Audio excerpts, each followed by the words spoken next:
Hey everyone, I am Akanksha. Welcome और welcome back to my YouTube channel. कैसे हैं आप लोग? आई होप आप लोग बहुत अच्छे होंगे और मैं भी बहुत अच्छी हूँ। तो आज मैं आपको लेके चलूँगी मनाली के मॉल रोड, और वहाँ मैंने क्या खाया, क्या शॉपिंग की, वो सब आपको आज पता चलेगा। मॉल रोड को मनाली का हार्ट भी कहते हैं, और रात के टाइम तो यहाँ के नज़ारे देखने लायक ही होते हैं। चमचमाती लाइट्स में मॉल रोड की खूबसूरती अलग ही होती है।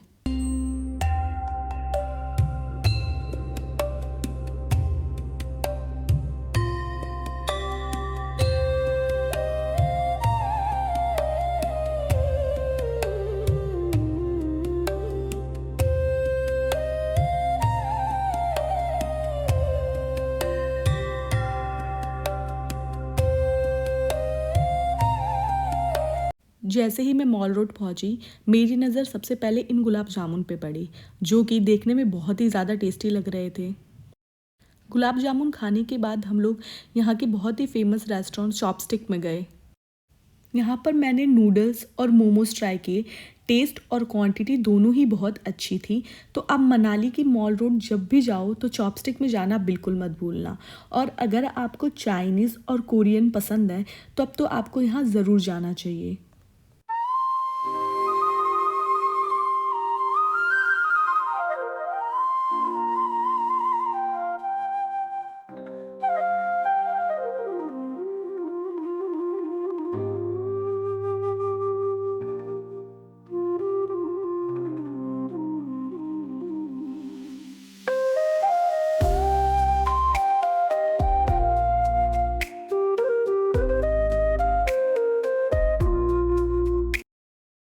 आपको यहाँ ऐसे क्यूट खरगोश भी देखने को मिल जाएंगे, जो कि लोकल लोग लेके आते हैं। आप इनके साथ फ़ोटोज़ वीडियोज़ ले सकते हो, और इसके लिए शायद आपको 50 से 100 रुपये के बीच में पे करना पड़ता है, पर ये बहुत ही क्यूट होते हैं।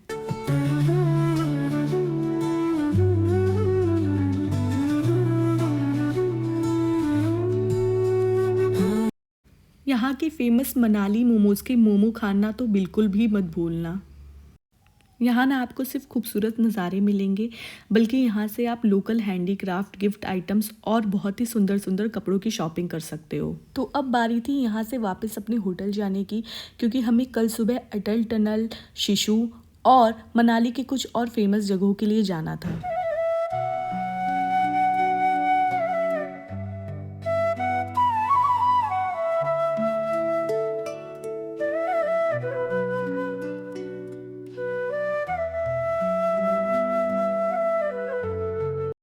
तो अब नए दिन की शुरुआत हो गई थी, और जब से मैं मनाली आई थी तब से मैंने सोचा था कि मैं यहाँ साड़ी में फ़ोटोशूट ज़रूर करवाने वाली हूँ। और जिस रिज़ॉर्ट में हम लोग रुके थे, बड़ागर रिज़ॉर्ट, ये रिज़ॉर्ट अपने आप में ही बहुत सुंदर है। तो मुझे ये पूरा रिज़ॉर्ट भी देखना था और आप लोगों को भी दिखाना था। तो अब बारी थी ब्रेकफास्ट करने की, और उसके बाद ये पूरा रिज़ॉर्ट देखने की।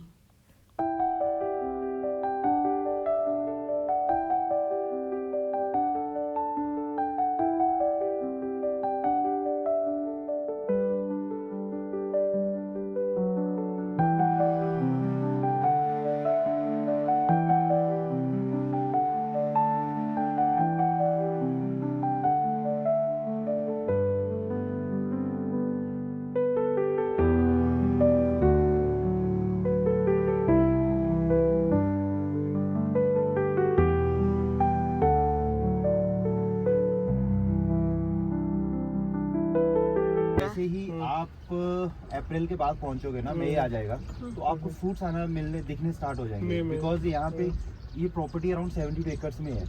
अच्छा, ये एरिया वाइज है, तो 70 एकर्स है, गेट से लेके नीचे तक। अच्छा नीचे भी है क्या पूरा?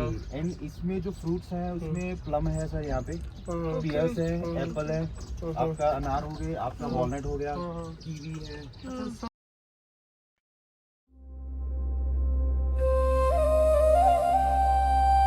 ये मैम स्ट्रॉबेरी है। Okay okay okay. बिकॉज अभी इसका सीजन नहीं है, जैसे ही जैन या फेब में आएगा तो तब यहीं पे अच्छा अच्छा अच्छा, तो बहुत सुंदर लगता होगा ये।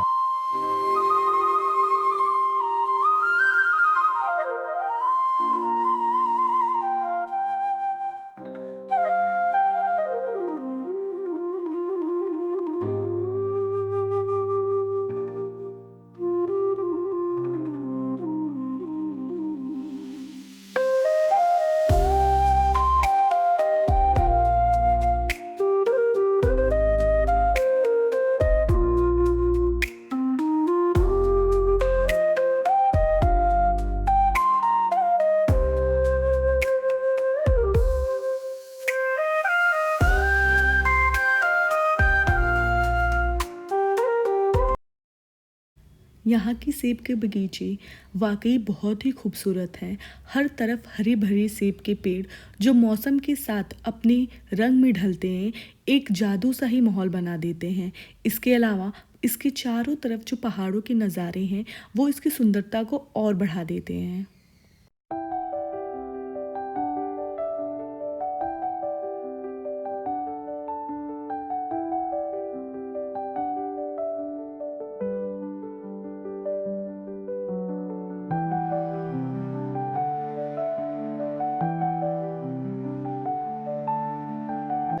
जो हमारे ऑनर है उनका घर है।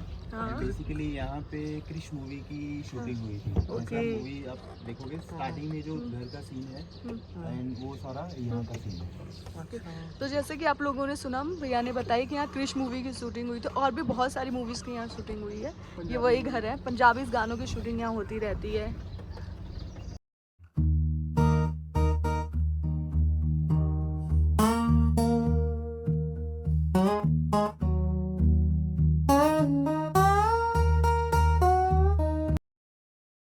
अब बारी थी अटल टनल जाने की और रास्ते में मुझे ये ब्रिज दिखा और उसके नीचे बहती खूबसूरत व्यास नदी।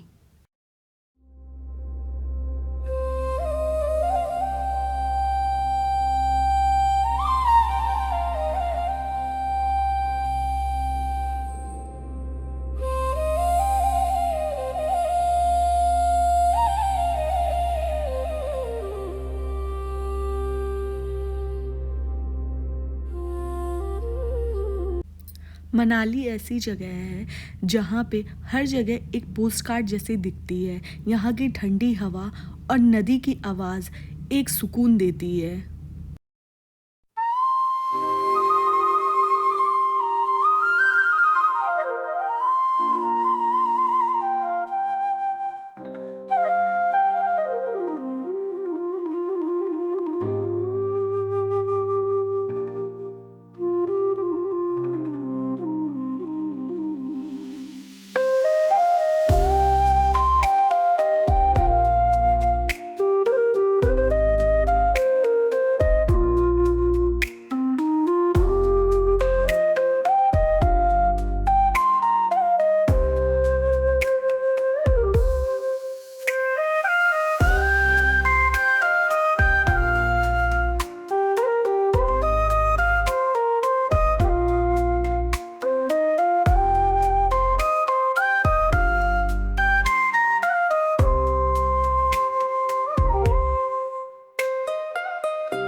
इन खूबसूरत रास्तों को देखते हुए अब हम पहुंच गए थे अटल टनल।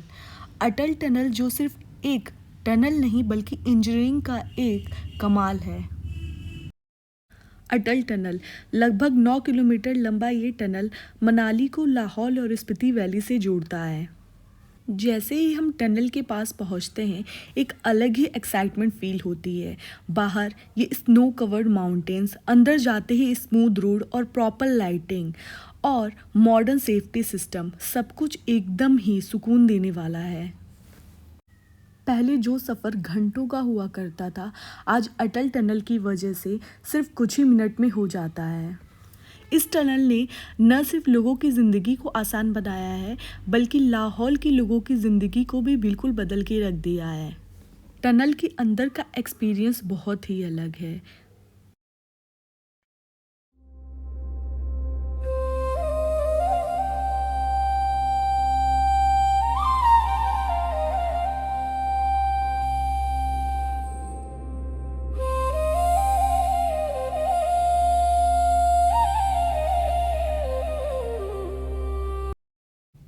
जैसे ही हम टनल से बाहर निकलते हैं नज़ारा बिल्कुल ही अलग हो जाता है। लाहौल साइड का view, open valleys, white snow और प्योर साइलेंस, ये मोमेंट कैमरे के साथ साथ दिल में भी हमेशा के लिए रिकॉर्ड हो जाता है।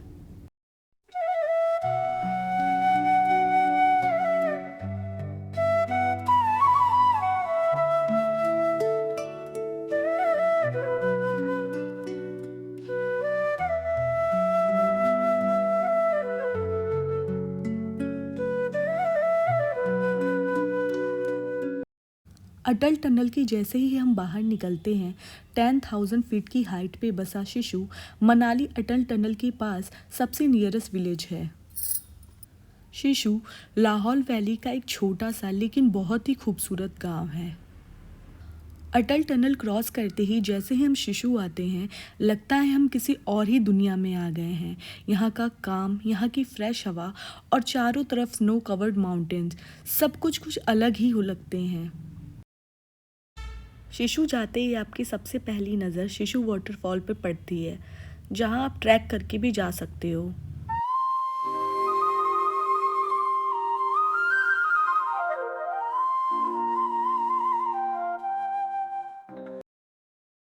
भैया ये कह रही थी कि ये जो वाटरफॉल है कितना टाइम लगता है जाने में वहाँ पे? आधा घंटा।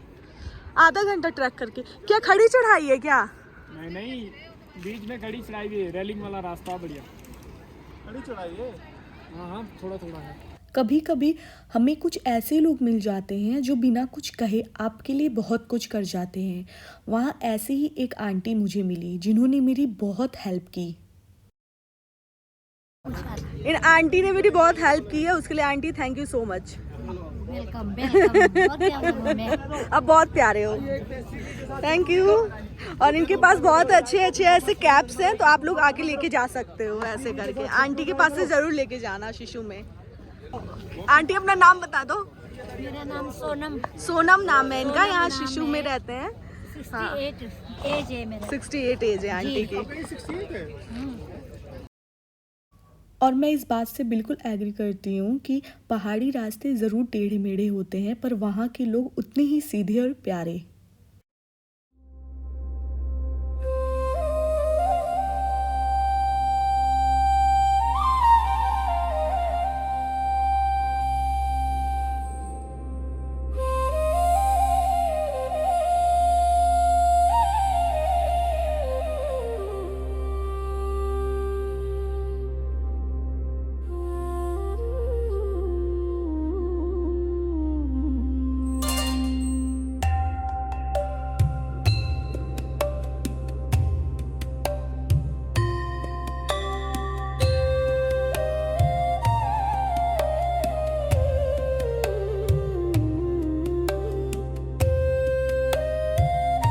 शिशु में आपको हिमाचल टूरिज्म की तरफ से एक कैफ़े द अटल कैफ़े जिसका नाम है, वहाँ आप जा सकते हो। वहाँ पे मैगी, चाय, सैंडविच और भी आप वहाँ जाके टेस्ट कर सकते हो। सच में यहाँ आकर दिल बहुत ही हल्का हो जाता है। कोई शोर नहीं, कोई जल्दीबाजी नहीं, बस पीस, नेचर और आप।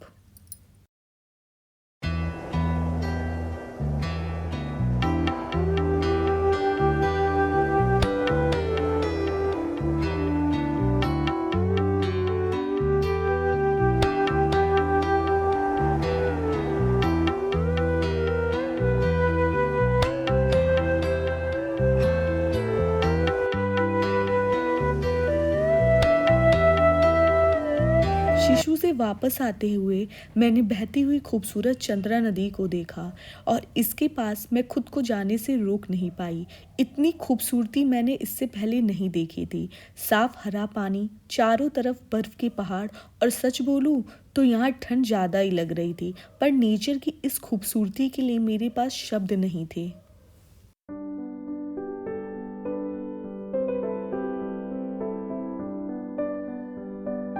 शिशु से वापस आते हुए मैंने कैफ़े बीआरओ में नाश्ता किया। ये कैफ़े बीआरओ मैनेज करते हैं। यहाँ मैंने मैगी ट्राई किया, मोमोज ट्राई किया, जिनका टेस्ट बहुत ही डिसेंट था। तो आप भी यहाँ आके यहाँ के मोमोज, मैगी और चाय यहाँ पे ट्राई कर सकते हो।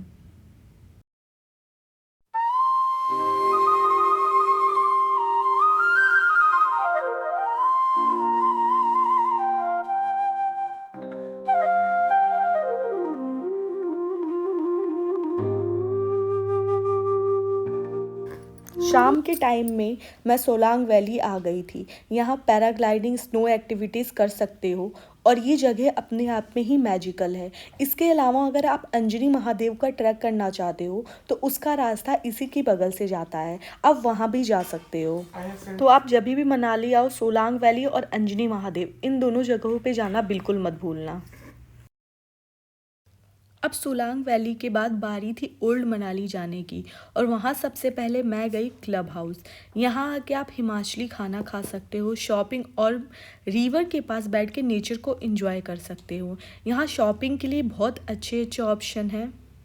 यहाँ पे आप एंजॉय कर सकते हो रिवर क्रॉसिंग, जिप लाइन और इंडोर गेम्स।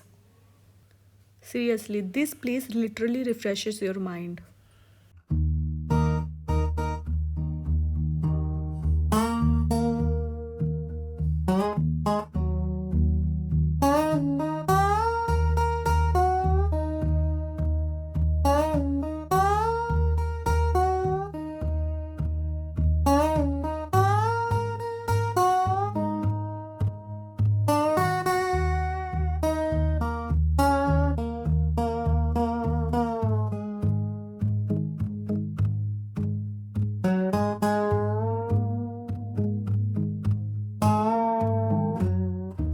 यहाँ छोटे छोटे शॉप्स हैं जहाँ आपको मिल जाता है woollen caps, shawls, muffler, handmade items और लोकल सोवेनियर्स।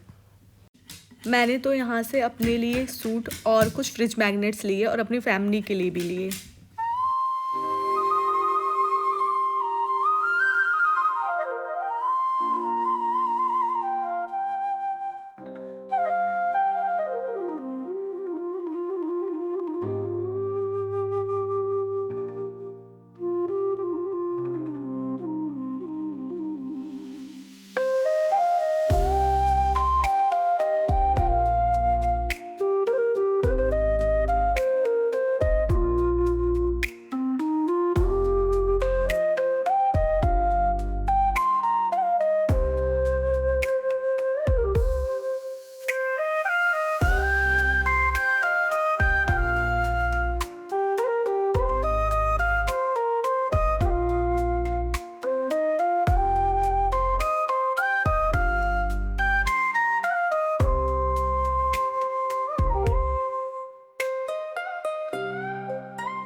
इसके बाद बारी थी मनाली की सबसे पीसफुल और स्पिरिचुअल जगह जाने की, जो है हिडिंबा देवी टेम्पल जाने के लिए आपको छोटा सा ट्रैक करना पड़ेगा, अराउंड 15 मिनट्स का।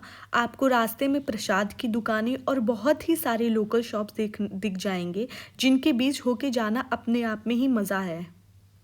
यहाँ तक पहुँचने के लिए कुछ सीढ़ियाँ हैं। जैसे ही आप यहाँ एंटर करते हो वैसे ही देवदार के पेड़ों के बीच एक अलग ही शांति फील होती है।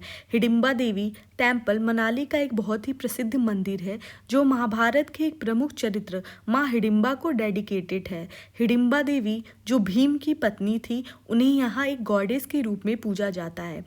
माना जाता है कि यहाँ पे उन्होंने तपस्या की थी, इस वजह से ये जगह बहुत ही ज़्यादा पावरफुल और डिवाइन है।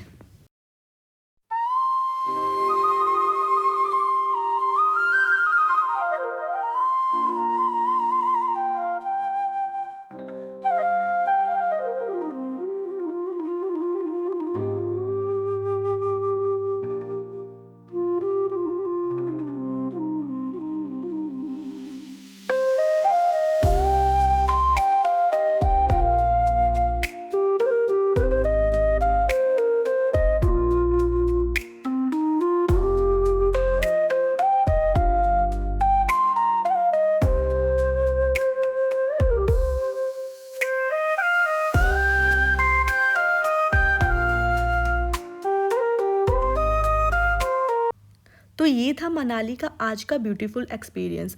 उम्मीद है आपको मेरे साथ ट्रैवल करना अच्छा लगा होगा। Like, share and subscribe. मिलते हैं अगले व्लॉग में। Thank you for watching.